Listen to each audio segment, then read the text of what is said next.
Ayan, magandang umaga. May kasama akong mag-walking, no? Ay, vlog yan niya. Oo, video yata. Ayan.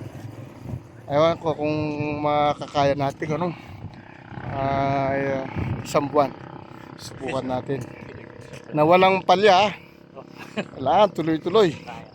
Ito yung ano, kaya natin. Kaya. Kaya daw, sabi niya. Ayan, mas may edad siya sa akin dahil senior na siya.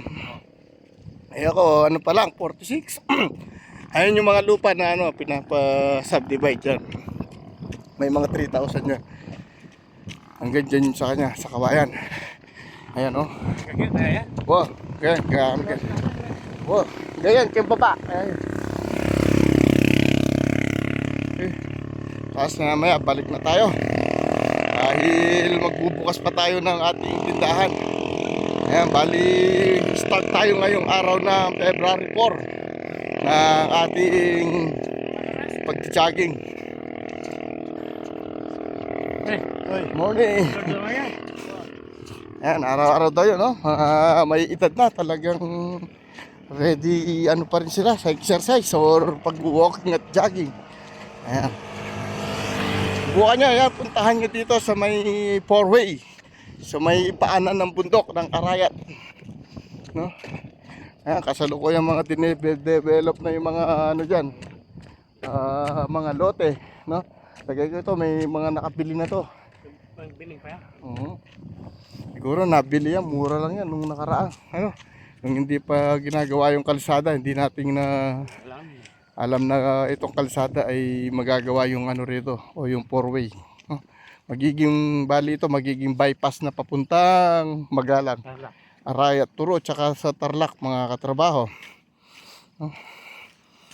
Manto talaga. Ayan, no? Medyo may edad na yung kasama ko, kaya mas marami yung lakad kaysa sa jogging, no?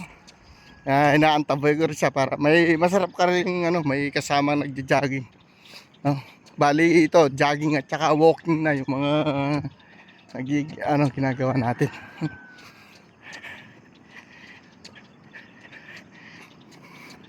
Yan, diba? Medyo pag nag-jogging ka, medyo hihingal ka ng kaunti. Pero pag naglalakad ka lang, nag-walk, hindi masyado naramdam mo yung pagod, no? Talaga mas masarap yung mag-jogging ka. Okay, lapit na tayo dahil alas 7 na. Bubukas pa tayo ng tindahan.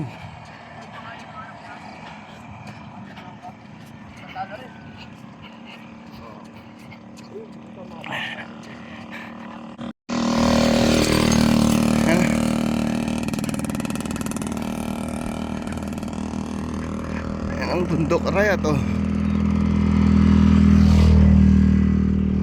Ayan, oh.